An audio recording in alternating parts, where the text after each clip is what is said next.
오늘은 베드로전서 2장 9절부터 12절까지의 말씀을 함께 나누고자 합니다. 베드로전서 2장 9절에서 12절까지의 말씀입니다.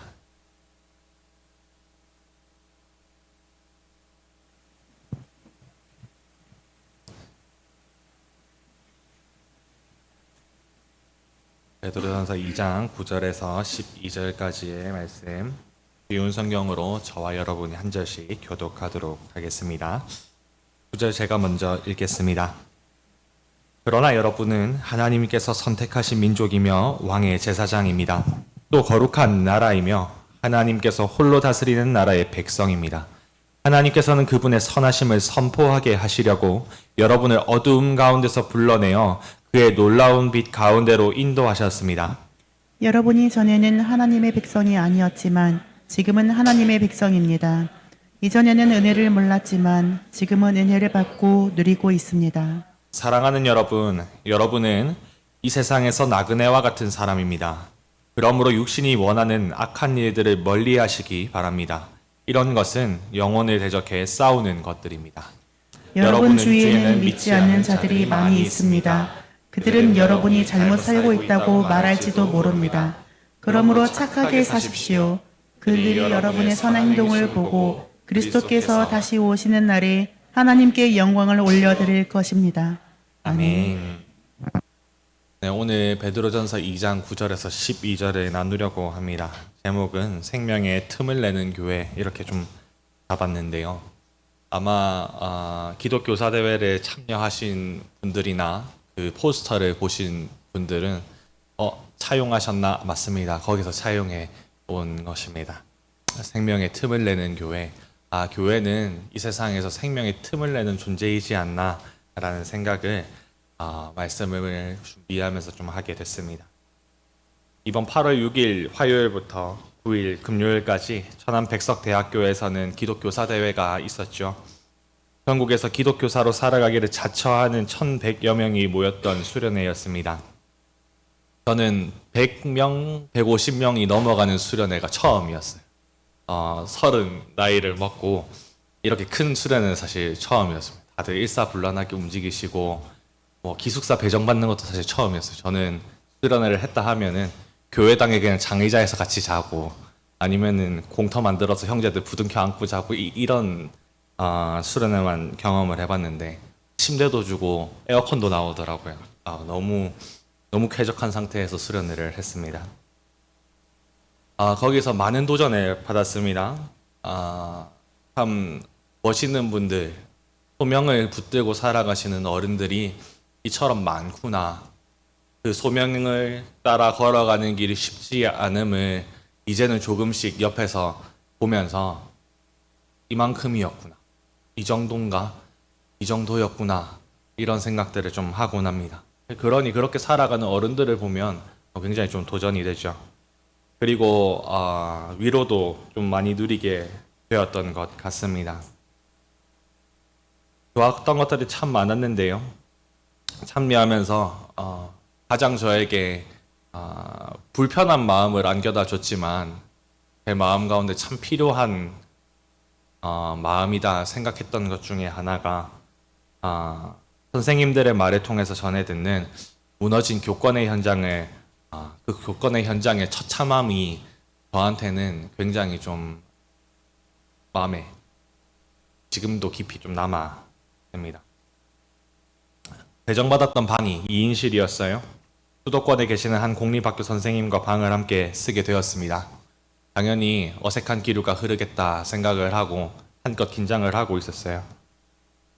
그런데 선생님께서 노련하게 대화를 이끌어 가시고 많은 이야기 보따리들을 풀어주셨습니다. 살아가는 한 개인으로의 이야기와 몸담고 있는 교직의 환경에 대한 이야기가 그 이야기 보따리의 주류였습니다. 그 이야기들을 듣고 나서 제가 저도 모르게 이렇게 코멘트를 달았습니다. 선생님, 정글 같습니다. 생존을 위한 정글이군요. 뭔가 고귀할 것이라고 내심 기대했나 봅니다. 이곳은 상식이 통하는 곳이라고 생각을 했나 봅니다. 그런데 선생님의 입술을 통해서 듣게 된 교권의 현장은 생각보다 저의 상상하던 것보다 훨씬 더 많이 무너져 있었고 그 모습이 말라 비틀어져 가는 어떤 사막의 하나의 나무를 보는 것 같았습니다. 좋은 교사 운동 최전선에서 이끌고 계신 두 대표님들 중에 현승호 대표님이라는 분이 계신데 CBS에서 인터뷰를 하셨더라고요. 그 내용을 잠깐 제가 봤는데 참 이것도 마음에 남았습니다. 현재 교육의 현장은 불신의 현장이라고 얘기를 하지요. 교사와 학생, 그리고 교사와 교사, 학부모와 교사 간에 담장이 세워지고 그 높이를 더하기 위해서 바쁘다라고 이야기를 하더라고요. 아마 자신에게 가해질 수 있는 위해를 지키기 위한 생존 방식이라고 생각이 듭니다. 담을 쌓아 높이 올리는 것이 말이죠. 그런데 그 담을 쌓음으로 인해서 오히려 아이러니하게도 더 두려워하게 되고 결국 내면의 감옥에 갇히게 된 선생님들의 이야기들을 그 인터뷰 내용 가운데 보게 되면서 참 무거운 마음을 안지 않을 수가 없었습니다. 내면의 감옥에 갇힌 선생님들을 해방하기 위해 실천적인 운동을 제안하는 한편 이 실천을 가능하게 하는 말씀, 수련의 꽃은 아무래도 말씀이지 않겠습니까? 말씀의 주제가 뭔지 저는 참 궁금했습니다. 어떤 말씀을 전하실까? 이 처참한 교권의 현장에서 신음하고 또 교권의 현장을 떠나서도 사실 이 사회에서의 삶은 처참하게 그지없을 텐데 틈을 내기 위한 생명의 틈을 내기 위한 그것을 가능하게 하는 연약한 우리로 용기 낼 수 있게 하는 이 말씀 어떤 말씀을 나누실까 생각했는데요. 기대했는데 굉장히 원론적인 것들을 나누어 주셨습니다. 인간은 어떤 존재인가? 하나님을 떠난 세상은 어떤 곳인지 그런 세상에서 사람을 교육한다라고 하는 것이 어떠한 의미를 가지는지 꽤나 개론에 나올 법한 그러한 이야기들을 다루어 주셨습니다. 처음에는 어린 제 마음에 이게 중요한가? 당장 급한 건 신음을 잠재울 수 있는 위로이지 않나? 좀 이런 생각들을 가졌어요. 가끔의 교육 현장은 신음과 불신으로 가득 차서 정글과 같이 서로의 몸을 한껏 웅크린 채 스스로를 지키기 위한 날을 세우고 있는데 너무 멀리 있는 이야기, 너무 기본적인 이야기로 돌아가는 것은 아닌가 하는 생각이 들었기 때문입니다. 하지만 말씀을 들으면서 저는 알게 되었습니다. 이게 해답이 되는구나. 이게 명쾌한 해답이 되는구나. 신음하고 불신의 벽에 갇혀서 어려워하고 있는 선생님들이 말씀을 들으면서 위로를 받고 되려 나아갈 힘을 얻게 하는 그 생명의 말씀을 저는 보았습니다. 오늘 대한민국의 교육은 길을 잃었다고 입을 모아서 이야기를 하죠. 폭풍우 속 항로를 잃은 배를 한번 저는 떠올려 보았습니다. 그 안에 선원들과 승객들은 넘실대는 파도에 불안에 떨고 있습니다. 불안이 커지니까요. 이 사태를 어떻게 해결해야 되나, 이 위기를 어떻게 해결해야 되는지에 대해서 여기저기서 새로운 선장 꿈나무들이 보이는 듯합니다. 이렇게 해야 됩니다. 저렇게 해야 됩니다. 아니지요. 이렇게 해야 됩니다. 라고 이야기하는 새로운 선장들이 우후죽순 여기저기 일어나고 있는 그 아수라장을 한번 떠올려 보는 것이죠. 이렇게 안 하면 큰일 날 거다. 저렇게 하면 이러한 문제들이 생길 것이다. 이러한 말들 중에 꼭 이러한 이야기도 나올 것입니다. 그렇게 심각하게 이야기하지 말고 불안에 떨고 있는 승객들을 진정시켜 달라는 중재자도, 평화의 중재자도 나오겠죠. 그렇다면 그 아수라장 속에서 선장은 어떠한 역할을 감당해야 할지 저는 생각을 해보게 됩니다. 군초를 다투는 급박한 상황에 선장 꿈나무들과 논박하고 있는 것이 아니요, 그것은 옳지 않습니다. 아니요, 이것은 이래서 옳지 않습니다. 라고 논박을 하고 있는 것이 선장의 마땅한 의무인지 아니면 승객 한 사람 한 사람의 안위를 물으러 그 위로를 전하며 다녀야 하는 것인지 어떤 면에서는 이러한 일들이 필요하다고 생각될지 모르겠으나 상황이 정말로 급박하고 내가 이 배에 내일을 좌우하는 선장이라고 이야기를 한다면 해야 할 일은 보다 멀리 있는 일이 아닌가 생각을 하게 됩니다. 기본으로 돌아가는 것이죠. 바로 매뉴얼을 펴는 일입니다. 우리의 항로는 어떻게 되어 있는지, 우리가 누구인지, 지금 여기는 어디쯤일지, 우리가 나아가야 하는 방향은 당장에 어디인지를 살피는 것이 최선이겠죠. 그래야 목적지에 무사히 폭풍우를 뚫고 도착할 수 있을 것입니다. 비단 기독교사에게만 그런 것이 아니라 작금의 그리스도인에게도 마찬가지일 것입니다. 교회가 길을 잃어서 세상의 비탄과 조롱의 대상이 되었다고 모두가 입을 모읍니다. 교회는 무엇을 해야 할까요? 지금 세상의 조롱에 무엇 때문인지 그 윤리적인 문제들을 다루어야 할까요? 그것을 위해서 우리는 어떻게 반응해야 합니까? 그러면 성도들, 그렇게 세상의 비탄과 조롱에 상처받은 성도들을 하나하나 찾아가면서 위로를 전하는 일들도 어느 정도 가치 있고 필요한 일이라고 생각이 듭니다. 그런데 또 동시에 이러한 생각을 하게 됩니다. 너무 눈앞에 있는 상황만 보고 있는 근시안적인 태도는 아닐까? 이러한 시도들이 당장의 어려움을 다루는 데는 더 유리해 보일지도 모르겠습니다. 하지만 동시에 또 다른 어려움을 마냥 기다려야 하는 어리석은 처사일지도 모르겠다는 생각을 하게 됩니다. 왜냐하면 본질적인 대안이 아니기 때문입니다. 우리가 감기에 걸려서도 마찬가지죠. 지나왔던 코로나 지금도 유행을 하고 있다고 하는데 많은 증상들이 있지 않습니까? 그 증상을 잠재우는 것이 필요하겠죠. 아프니까요. 하지만 그 증상을 없애는 약을 무작정 투여한다고 해서 바이러스가 없어지는 것은 아니라는 이야기입니다. 급할수록 돌아가라는 말이 있죠. 급하기 때문에 우리는 누구인가, 여기는 어디이고 어디로 가야 하는지와 같은 지도를 펴서 확인하는 일들이 필요하구나. 결국에 그 기독교사 대회를 통해서 생각을 하게 되었다는 소리입니다. 오늘 베드로는 여러 가지 시험 중에 근심하고 있는 성도들을 위해서 편지를 써내려가고 있어요. 그는 로마의 변두리에 살아가는 성도들에게 계속해서 거듭해서 보여주고 말해줍니다. 우리가 누구인가? 이 세상은 어떠한 곳인가? 우리는 무엇을 향해 계속해서 걸어가야 하는지에 대해서 말입니다. 이를 통해서 세상을 여행자와 같이 지나갈 수 있는 넉넉한 힘이 오늘 베드로전서의 말씀을 살펴볼 때 우리 가운데도 있기를 간절히 소원해 봅니다. 오늘 이제 본문을 살펴보려고 해요.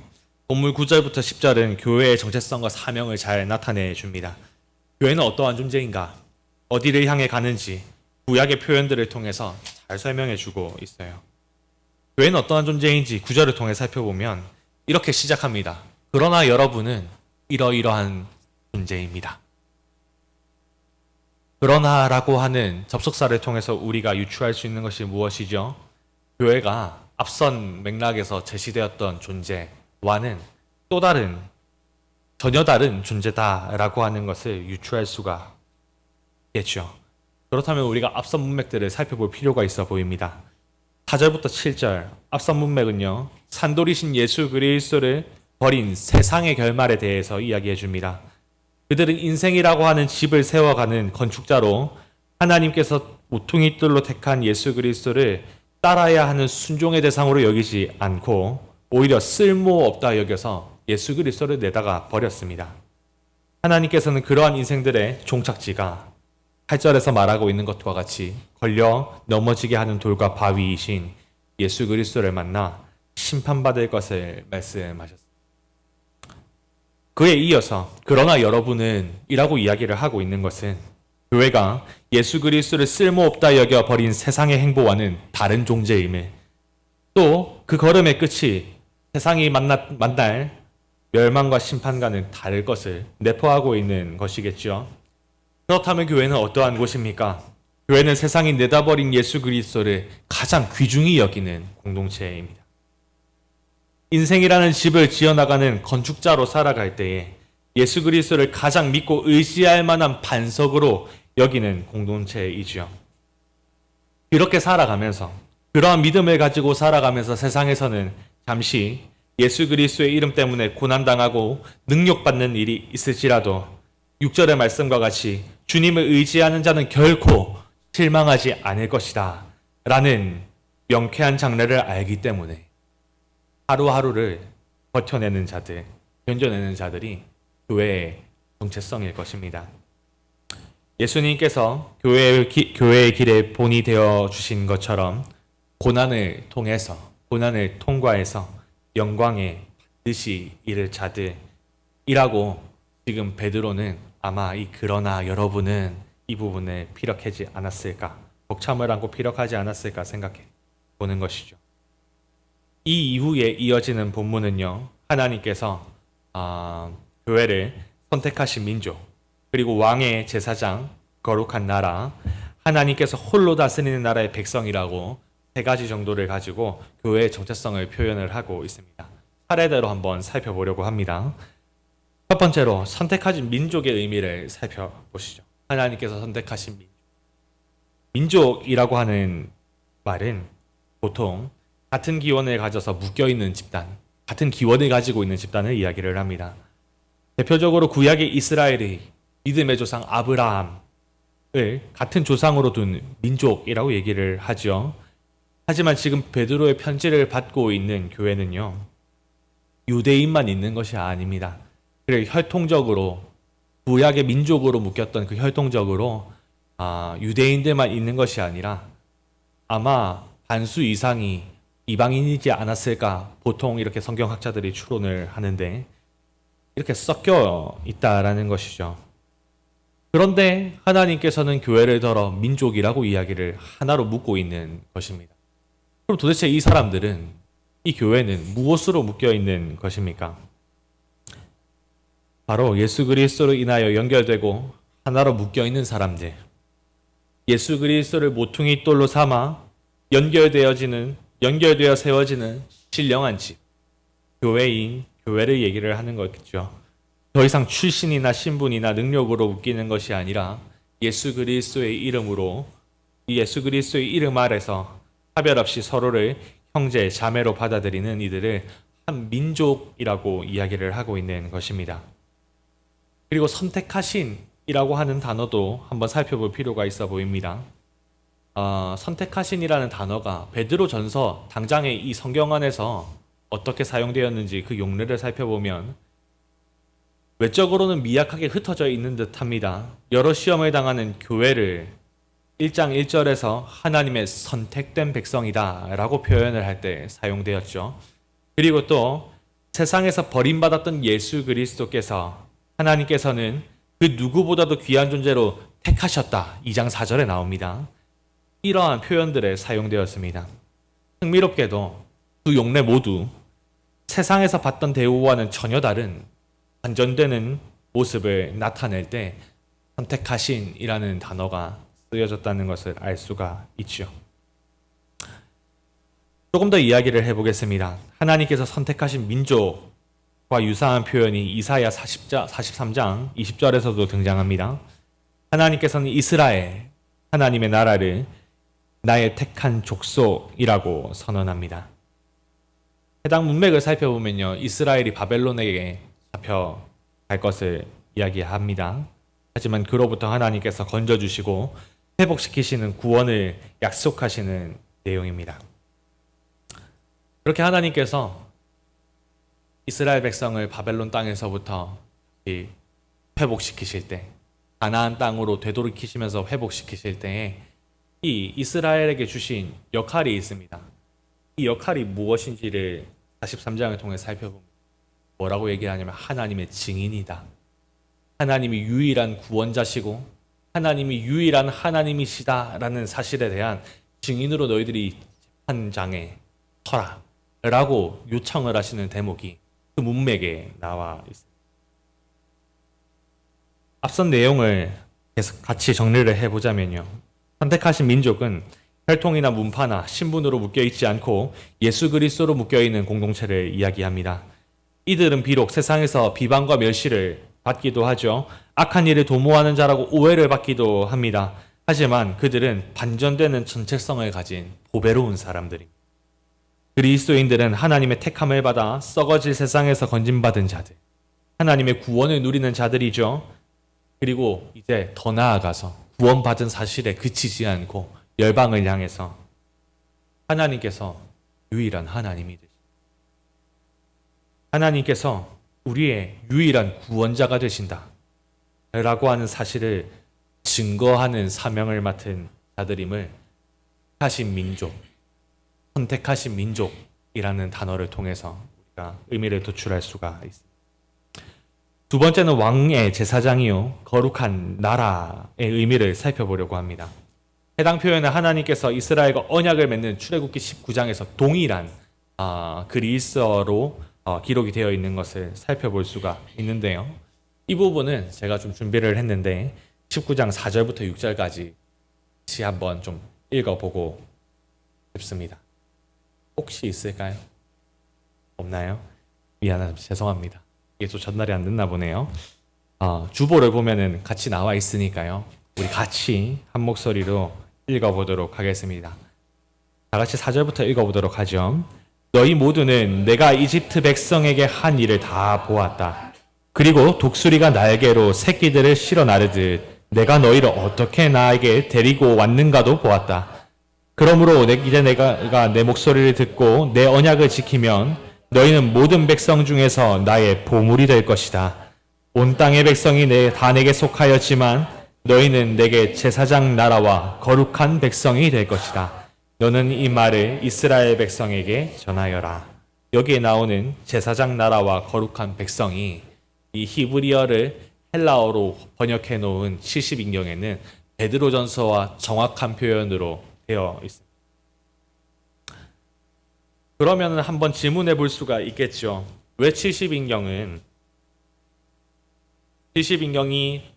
동일하게 이렇게 출애굽기와 번역을 해 놓았는데 왜 이것을 다시 번역을 할 때에는 왕의 제사장으로 번역을 했을까요? 제사장의 나라를 왜 왕의 제사장으로 번역을 했을까?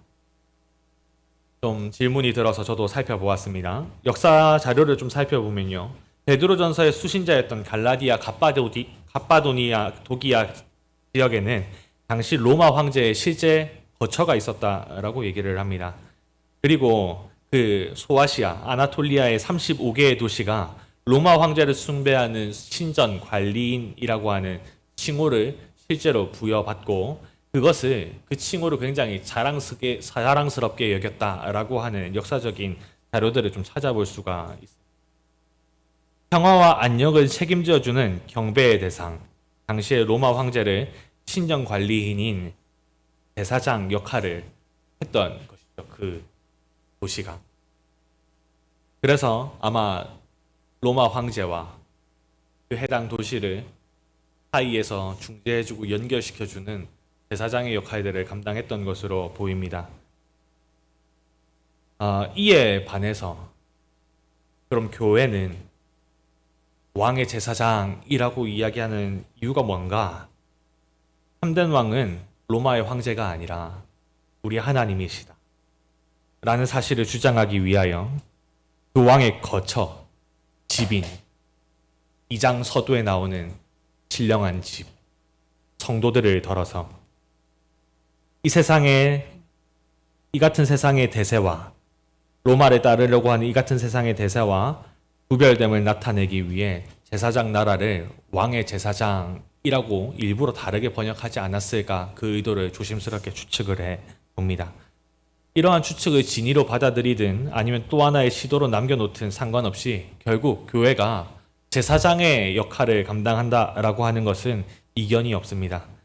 거룩한 나라라는 표현 또한 이를 뒷받침해 주죠. 교회는 세상과 하나님을 연결시켜주는 제사장이구나 라고 하는 것을 뒷받침해 줍니다. 베드로전서 1장 설교 때 다루었던 것처럼요. 하나님께서 구약에서 거룩하게 하신 것 또한 거룩하게 유지될 것을 명령하신 것들은 그것들을 매개로 해가지고 하나님께서 이 땅에 찾아오시고 사귀기 위한 하나님의 의도를 표현한다고 이미 밝힌 바가 있습니다. 대표적으로 하나님께서 임재하신다고 이해되었던 성소가 그렇죠. 하나님께서는 이스라엘 진영 중에 거하시기 위해 성소를 포함하는 성막과 그 안에 있는 모든 기구를 거룩하게 하라고 출애굽기 40장 9절을 보면 명령하고 계십니다. 왜 그렇게 거룩하게 하시지요? 그 성막을 매개로 이스라엘 백성을 찾아오시고 이 이스라엘 백성과 사귀는 삶을 하나님은 기대하고 계시기 때문입니다. 솔로몬 때 지어진 성전은 어떻습니까? 또한 하나님께서 열왕기상 9장 3절을 보면요. 하나님께서 직접 이렇게 이야기를 하십니다. 거룩하게 구별했다. 이 성전을 거룩하게 구별했다. 그리고 자신의 이름을 그곳에 두어 눈길과 마음이 항상 거기에 있을 것이다. 라고 구별하신 곳이 바로 성전입니다. 그리고 이제 베드로 전서에 와서는 성도들을 뭐라고 표현했죠? 하나님의 거처, 신령한 집, 하나님이 거하시는 곳, 그렇게 이야기를 하시면서 성도들에게 무엇을 요청하셨습니까? 기억이 나실지 모르겠습니다. 거룩하게 살아라 라고 이야기를 하셨죠. 거룩하게 살아라. 그러니 앞서서 이야기했던 것과 같이 하나님께서 거룩하게 하신 것, 그리고 거룩하게 유지되어라고 명령하신 모든 것에는 하나님께서 그것을 매개로 무엇인가와 사귀기 위한 하나님의 의지가 들어있음을 우리가 유추해 볼 수 있다고 얘기를 했습니다. 그렇다면 지금 거룩한 나라로 부르고 있는 교회는 어떠한 역할을 감당하게 되는 것이겠습니까? 이 거룩한 나라를 매개로 열방과 로마를 신봉하고 따라가고 있는 세상과 하나님이 찾아오시고 사귀고자 하는 의도를 우리는 그 가운데서 살필 수가 있는 것입니다. 그렇다면 성도들은 이렇게 이야기를 할 수가 있겠죠. 이 썩어질 세상 가운데 썩어짐만 바라보고 살아가는 세상 속에서 얘들아, 그것은 썩고 없어진다. 얘들아, 결국 그 길 끝에는 심판이 기다리고 있다. 그러니 영원한 생명인 나에게로 오라고 초대하시고 요청하시는 하나님의 임재를 싣고 다니는, 움직이는 하나님의 거처. 그것이 바로 교회의 정체성이라고 오늘 성경은 이야기해주고 있는, 이 사실을 기억해 볼 때 우리가 이 땅에서 어떠한 직업을 가졌든, 어떠한 성과를 내는 사람이든, 어떠한 외모를 가지고 어떠한 재력을 소유하고 있는 사람이든과 상관없이 우리의 삶은 존귀한 것이죠. 보배로운 것입니다. 왜 그렇죠? 왜 그렇죠? 하나님을 싣고 다니는, 움직이는 성전이기 때문에 그렇습니다. 세상 사람들은 우리를 통해서 하나님을 보게 되고, 하나님은 우리를 통해서 세상에서 잃어버리는 하나님의 백성들을 찾으실 것입니다. 마지막으로 하나님께서 홀로 다스리는 나라의 백성의 의미를 한번 살펴보고자 합니다. 개역개정에서는 이를 그의 소유된 백성이라고 번역하고 있어요. 이게 무슨 의미인가? 앞서 살펴봤던 출애굽기 19장에서는 하나님께서 이스라엘을 애굽으로부터 건져내시고 다음과 같이 선언하셨습니다. 19장 5절에 세계가 다 내게 속하였다. 너희가 내 말을 잘 듣고 내 언약을 지키면 너희는 모든 민족 중에서 내 소유가 되겠다 라고 말입니다. 하나님께서 이스라엘에게 선언하신 바와 같이 이미 온 세상은 그분께 속해 있습니다. 하지만 하나님을 떠나서 성을 쌓았던 가인 이후로, 아니죠, 더 거슬러 올라가 선악과를 따먹었던 아담과 하와를 시작으로 모든 피조물들이 죄로 말미암아 망가지고 어그러졌습니다. 결과적으로 아무도, 이 모든 세계가, 온 우주가 하나님께 속해 있음에도 불구하고 하나님의 주인된 권리, 주권을 인정하지 않는 지경에 이르게 되었죠. 이는 하나님의 소유로 삼으신 이스라엘 백성들도 마찬가지였습니다. 그들은 하나님과의 언약을 저버리고 지독한 우상 숭배와 부도덕에 빠져 살았죠. 본문 10절에서도 이야기하지 않습니까? 너희는 내 백성이 아니었지만 지금은 하나님의 백성이고, 이전에는 은혜를 몰랐지만 지금은 은혜를 받고 누리고 있다라고 얘기하고 있는 본문과 같이 말입니다. 특별히 본문 10절은요, 호세아에 있는 말씀을 인용을 하고 있습니다. 호세아의 이야기가 기억이 나실지 모르겠습니다. 거기에 등장하는 여인의 이름이 무엇이죠? 고멜이죠. 고멜이 이방 남자와 음행하여 뵌 아이를 하나님, 호세아서를 보면 뭐라고 이름 짓습니까? 로루하마, 긍휼히 여김을 받지 못할 것이다. 로암미, 더 이상 내 백성이 아니다 라고 이름을 지으시면서 경고합니다. 하지만 그 소유로 삼으신 자들을 자녀를 포기할 수 없는 아비와 같이 속에서 긍휼이 불붙듯한 애절한 사랑을 보여주시고 결국 예수 그리스도를 이 땅에 보내시고 그 패역의 값을 대신 지불하심으로 십자가를 지심으로 기어이 자신의 소유로 삼으셨습니다. 이와 같이 구속된 하나님의 백성들은 우리의 어여쁨 때문이 아니라 하나님 편에서의 무한한 긍휼과 사랑으로 구원을 누리게 된 것입니다. 그리고 그 긍휼과 사랑은 목적이 있어 보입니다. 본문 구절이 말해주고 있는 것과 같이 그분의 선하심, 개역개정에서는 아름다운 덕이라고 번역이 되어 있습니다. 그분의 선하심을 선포하는 것이 그 목적. 주의 백성들은 자신의 옛 모습과 같은 세계와 열방을 향해 하나님의 아름다운 덕을 전하는 성기가 되어주기를 바라는 것이죠. 하나님의 소유로 지어졌으나 그분의 품을 떠나 사망을 앓으며 어두움 가운데 살아가고 있는 사람들에게 하나님의 탁월한 통치 가운데 살아가는 삶이 주는 평안과 만족을 선전해주는 사람들이 바로 성도들, 이 땅을 살아가는 교회의 역할인 것입니다.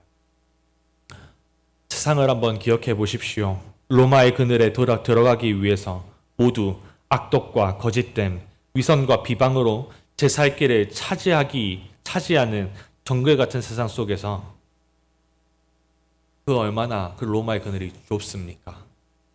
로마의 그늘이 좁으니 빈자리가 없으니 사람들이 그 제한된 자리에 들어가기 위해 그렇게 처절하게 치열하게 경쟁하는 것이겠죠. 그런데 하나님의 품은 어떻습니까? 하나님의 그늘. 모든 피조 세계에 그늘을 내어줄 수 있는 하나님의 넉넉함, 광대함, 탁월함, 아름다움을 전하는 자들이 바로 교회라고 얘기할 수 있을 것입니다. 비록 그들은 여러 시험으로 근심하며 신음하고 있지만 성도들의 걸음 끝에는 예수 그리스도의 영광이 기다리고 있고 그들을 통해 잃어버린 열방이 하나님의 품으로 되돌아오는 역사가 일어날 것을 오늘 살펴보았던 2장 9절은 진하게 암시하고 있습니다. 이어서 계속해서 살펴보죠. 베드로는 생명을 품고 살아가는 성도들을 사랑하는 여러분이라고 강력한 애정을 담아 부르고 말을 이어갑니다. 성도들은 이 세상에서 나그네와 같은 자들입니다. 이는 낯선 외국 땅에서 잠시 살아가는 사람들을 일컫는 말이죠. 따로 돌아갈 본향이 있다라는 것을 전제하고 있는 것입니다. 그런데 그렇게 나그네로 살아가고 있는 우리가 경험하는 것이 무엇입니까? 썩어지는 세상, 웬일인지 썩어진다라고 하는 결말과는 다르게 지금 당장은 너무 화려하고 휘황찬란해 보인다라는 것입니다. 우리의 눈과 귀를 사로잡죠. 세상은 육신이 원하는 것으로 가득 차 있습니다. 그 당시를 한번 상상해 본다면 힘차게 펄럭이는 로마의 깃발, 그리고 로마의 위세를 보고 들으면 정말로 저 로마의 그늘 아래 있으면 내 인생 문제 없겠다. 내 불안한 내일의 삶도 충분히 보장받을 수 있겠다. 라고 생각해 볼 만한 것 같습니다. 세상과 달리 거룩하게 살려 하면 할수록 들려오는 비방과 오해의 소리, 피부로 느껴지는 따가운 시선들은 연약한 우리들의 마음을 쉬 흔들어 놓기에 충분했겠죠.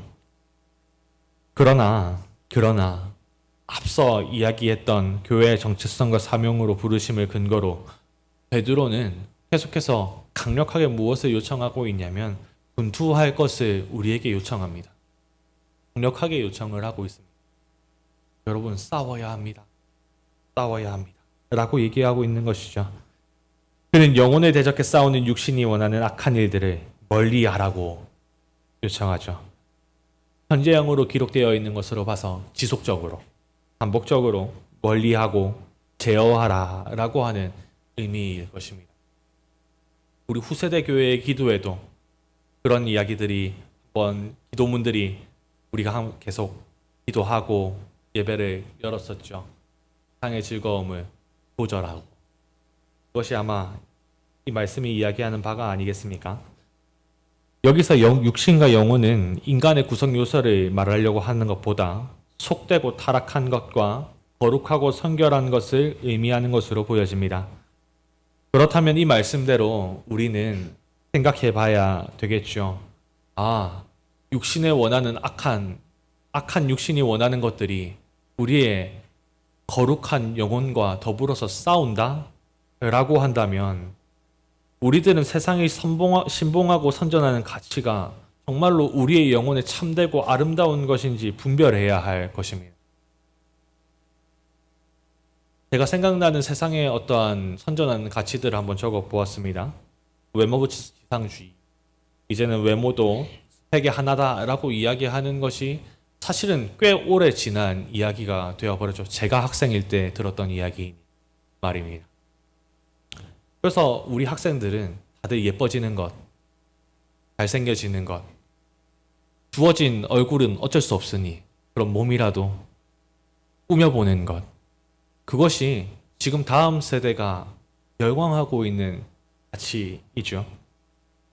학벌주의, 물질 만능주의에서부터 비롯된 가치들, 하나님의 백성으로 살아가는 우리가 붙들고 있지는 않은지, 우리도 물들어 있지는 않은지, 우리의 마음 깊숙이 이미 그 가치가 자리 잡고 있지는 않은지 분별해야 할 것입니다. 붙든 세상의 가치는 그 본질이 사망으로부터 나온 것이기 때문에 우리의 영혼을 더럽히고 하나님을 향한 순전한 믿음을 약화시킬 것입니다. 왜냐하면 성경이 말하고 있는 것과 같이 육신이 원하는 정욕은 영혼을 거슬러 싸우는 것들이기 때문에 그렇습니다. 바울도 이와 같은 이야기를 하죠. 육신의 소욕과 성령의 소욕이 서로 대적한다고 얘기하지 않습니다. 하지만 앞서 말한 세상의 악한 것들을 멀리하라고 강력하게 요청하는 것이 극단적으로 세상과 단절해라, 극단적으로 금욕을 해라 라고 하는 요청으로 들릴 수도 있을 것 같습니다. 하지만 성경을 살펴보면 그러한 요청을 의도하고 있는 것은 아닌 것처럼 보입니다. 왜냐하면 결국 본문 12절에서 살펴보고 있는 것과 같이 성도들은 많은 믿지 않은 사람들에게 애워싸여 있는 모습으로 베드로는 이야기를 하고 있고, 그리고 앞서 9절부터 10절에서 살펴보았던 교회의 사명과도 맞아 떨어지지가 않죠.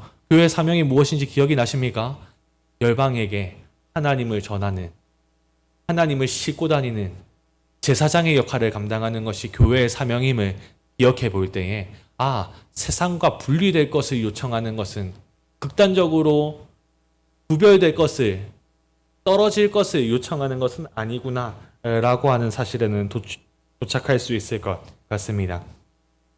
그러면 결국에 교회는 세상 가운데서 살아가야 한다라는 소리인데, 교회는 세상 속에서 그럼 어떻게 살아야 하겠습니까? 12절은 이 질문에 대한 대답을 해줍니다. 선한 행실을 가지십시오 라고 교훈하죠. 여기서 나오는 선하다라고 하는 단어는 신약 성경에서 하나님에게 속한 아름답고 선한 것들을 표현할 때 사용됩니다. 그리고 행실은 생활 방식을 이야기를 하는데요. 정리하자면 하나님에게 속한 아름답고 선한, 그분이 인정하시고 장려하실 만한 거룩한 생활 방식을 반복적으로 가질 것을 베드로는 요청하고 있는 것입니다. 제가 앞서 설교를 할 때에도 이러한 이야기들을 했던 것 같습니다. 아마 제 깊은 마음속에 거룩한 생활을 이와 같이 여기지 않나라고 하는 추측도 저는 조심스럽게 해봅니다. 우리는 이렇게 거룩하게 살아가는 것, 하나님이 인정해 주시는 삶, 하나님이 장려해 주시는 삶, 재미없어, 시시해, 능력 없어, 세상처럼 짠짠짠 하면 좋을 텐데, 예수님이 장려하시는 삶은 짠짠짠이 아니죠. 오히려 보이지 않는 곳에서 헌신하고 죽어지는 삶을 장려하시니 드러나지도 않고 뭔가 칭찬을 기대하기도 애매하고, 그렇다고 그 내용이 재밌는가 성경을 살펴보면 잡이 오고, 기도하는 자리는 왜 이렇게 먼 것 같은지 기도하려고 하면 기도가 되지 않고, 그러니 결국에 이러한 생각들을 가지기도 하는 것 같습니다. 거룩한 삶 또 나왔네. 거룩한 삶, 이게 정말로 능력이 있나? 이게 정말로 내가 신봉하고 내가 선전해야 할 만한 가치로운 것일까? 고리타분하고 시시한 일은 아닌가라고 단정짓기도 하죠. 하지만 성경은 분명히 성도들로 하여금 거룩한 생활을 하라고 요청하고 있습니다. 뿐만 아니라 이 거룩한 생활이 위대한 목적이 있고 어떤 일에는 효과적이다라고 이야기를 합니다. 베드로전서가 우리에게 교훈하는 거룩한 생활의 목적, 거룩한 생활이 어디에 도대체 효력이 있는지, 그것이 그 정체가 무엇일까요? 쉬운 성경에는 아쉽게도 번역이 되어 있지 않습니다. 무엇이 번역이 되어 있지 않냐면 하려 함이라 라고 하는 접속사의 내용을 번역을 하고 있지 않습니다. 하지만 개역개정에서는 하려 함이다 라고 번역하고 있고, 그리스어도 희나라고 하는 목적을 뜻하는 접속사가 이 해당하는 절에 포함이 되어 있습니다. 그럼 한번 연결을 시켜보죠. 거룩한 생활은 무엇에 효과적이고 거룩한 생활의 목적은 무엇입니까? 그들이 여러분의 선한 행실을 보고, 여기서 그들은 이방인들, 하나님을 믿지 않는 세상 사람들을 이야기를 합니다. 그들이 여러분의 선한 행실을 보고 그리스도께서 다시 오시는 날에 하나님께 영광을 올려드리는 것이 그 목적입니다. 그러면 거룩한 생활이 이 목적을 가지는 것은 알겠는데, 그럼 이 목적된 내용이 어떠한 의미인지 조금 더 세밀하게 살펴봐야 할 것 같습니다. 그리스도께서 다시 오시는 날에 대한 해석은 주석서를 많이 살펴보니까 크게 두 가지 정도로 나뉘더라고요. 쉬운 성경이 받아들이고 있는 것처럼 예수님이 재림하시는 마지막 심판의 때로 그리스도께서 다시 오시는 날을 번역을 하는 시도들이 큰 한 주류입니다. 또 한 주류는요, 그렇지는 않다. 종말적인 예수 그리스도의 다시 오심을 얘기하는 것이 아니다. 여기 나오는 다시 오시는 번역은 방문을 뜻하는 단어이거든요. 그래서 이 표현은 예수 그리스도께서 복이나 종말적인 심판이 아닌 어떠한 심판을 주시기 위해 이 땅에 방문하시는 때에, 그러니까 종말의 심판 앞에 있는 그 어느 때, 특정한 때를 이야기를 하는 것 같습니다. 이미 의 때를 얘기를 상정을 하고 있는 것이죠. 그렇게 받아들이는 때로 해석을 하는 두 가지 부류로 나뉩니다. 종말의 때냐, 종말의 심판의 때가 아니냐, 이 두 가지를 가지고 말이죠. 저는 후자의 때를 했습니다. 왜냐하면 영광을 돌리다라는 단어가 신약 성경에서 61회 정도 등장합니다. 하나님과 그의 백성들이 정말로 참으로 옳았습니다 라고 강압적으로 인정하거나 마지못해 인정하는 믿지 않는 자들에게는 한 번도 이 단어가 쓰여진 적이 없습니다. 그리고 로마서 1장 21절은 하나님을 믿지 않는 자가 하나님의 영원하신 능력과 신성을 분명히 보았음에도 불구하고 영광을 돌리지 않았다 라고 하나님을 믿지 않는 자에 대해서 기술하고 있고, 요한계시록 16장 9절에서도 종말의 심판이 진행되고 있는 그 진노의 대접이 부어지고 있는 때에도 남겨진 자들이 회개하지 않고 하나님께 영광을 돌리지 않더라 라고 이야기를 하고 있기 때문에 아마 이 그리스도께서 오시는 날은 종말의 심판을 이야기하는 것이 아니라 그 앞에 심판이나 복을 주시기 위해 이 땅을 방문하시는 임의의 때를 상정하는 것이구나 라고 받아들이는 것이죠. 자, 그렇다면 이제 한 가지만 남았습니다. 믿지 않는 이들이 하나님께 영광을 올려드리는 것은 무엇을 의미하는가? 믿지 않는 사람들이 하나님께 영광을 올려드린다. 앞서서 제가 이야기를 했던, 근거로 제시했던 로마서 1장 21절 그리고 요한계시록 16장 9절을 근거로 하나님을 믿지 않는 사람들은 하나님께 영광을 돌리지 않는데 영광을 돌린다 라고 하는 것은 사람들이 회심하여 하나님께로 돌아오는 것을 이미 내포하고 있는 것이 아닌가 라고 하는 결론에 도달하게 됩니다. 그리고 많은 성경학자들이 이러한 것들을 내포하고 있다고 받아들이고 있습니다. 그렇다면 우리의 거룩한 생활 방식, 우리의 거룩한 삶은 무엇에 효과적이지요? 우리의 삶을 보고 있는 하나님을 믿지 않는 사람들, 예수님을 믿지 않는 사람들이 하나님께로 돌아와서 영광을 올려드리는 삶에 효과적이고, 그것을 위한 목적으로 적어도 베드로전서에서는 우리에게 거룩한 생활을 요청하고 있다라는. 다니엘 학교에서 진행하고 있는 철로 역정에서도 이를 보여주는 대목이 나옵니다. 여기 있는 지금 다니엘 학교 친구들이 기억하시는지 잘 모르겠습니다. 거기에는 크리스천이 나오고 크리스천과 동행하는 믿음이라고 하는 사람이 나옵니다. 그 두 사람이 허영의 마을로 허영의 시장으로 들어가죠. 허영의 시장은 모든 것을 가지고 있고 모든 것을 살 수 있다고 선전하는 곳입니다. 하지만 그곳에서 크리스천과 믿음은 우리가 찾는 것은 여기에 없습니다. 라고 이야기를 하죠. 그리고 하나님께 속한 선한 것들에 대해서 열거하면서 여기서 이러한 것들을 구할 수 있습니까? 못 구하죠. 이건 하나님께만, 우리 왕에게만 속한 것이니까요. 라고 이야기를 하는 대목이 나옵니다. 이 말을 듣고 결국 마을 사람들은 크리스천과 믿음에게 고난을 선고합니다. 고난을 선고하지요. 고난을 당하고도 그것들이 여러분들에게 남아있는지 보겠습니다. 여러분들이 증거가 되어 보십시오. 이렇게 요구를 한 것이죠. 하지만 크리스천과 믿음은 계속되는 고난 중에도 악을 악으로 갚지 않고 오히려 사람들에게 웃어주면서 자신들이 소망하고 있는 바에 대해서 나누었던 것 같습니다. 결국 허영의 시장은 한바탕 난리가 난 것이겠죠. 많은 사람들이 크리스천과 믿음의 선행을 보고 무엇인가를 보고 마음 가운데서 질문하게 된 것입니다. 결국 이러한 변화가 더 불거지기 전에 시장은, 거기에 나오는 시장인 것 같습니다. 대장은 믿음을 죽이기로 결정합니다. 그리고 크리스천은 옥에 가두게 되죠. 믿음은 결국 자신의 목숨으로 하나님의 계심에 대해서 증거한 순교의 잔을 마시게 되었고, 그리고 크리스천은 옥 가운데에서 믿음의 죽음을 슬퍼하고 내일 자신도 죽을 것이라고 하는 두려움에 쌓입니다. 하지만 그 허영의 시장에 나오는 대목에서는 누가 다시 크리스천과 동행하는지 아십니까? 허영의 시장의 시민이었던 소망이라고 하는 사람이 이 크리스천이 옥에서 나오는 것을 도와주고 그와 함께 동행하기 시작합니다. 이야기에 나오는 크리스천과 믿음의 선한 행실은 부족함을 모르던 허영의 시장을 뒤집어 놓았습니다. 결국 하늘나라를 향하는 여정에 소망에 합류했죠. 하나님께 영광 돌리는 삶이 시작된 것입니다. 우리가 살아가는 세상은 마치 콘크리트와 같이 촘촘하고 틈이 없는 것 같아요.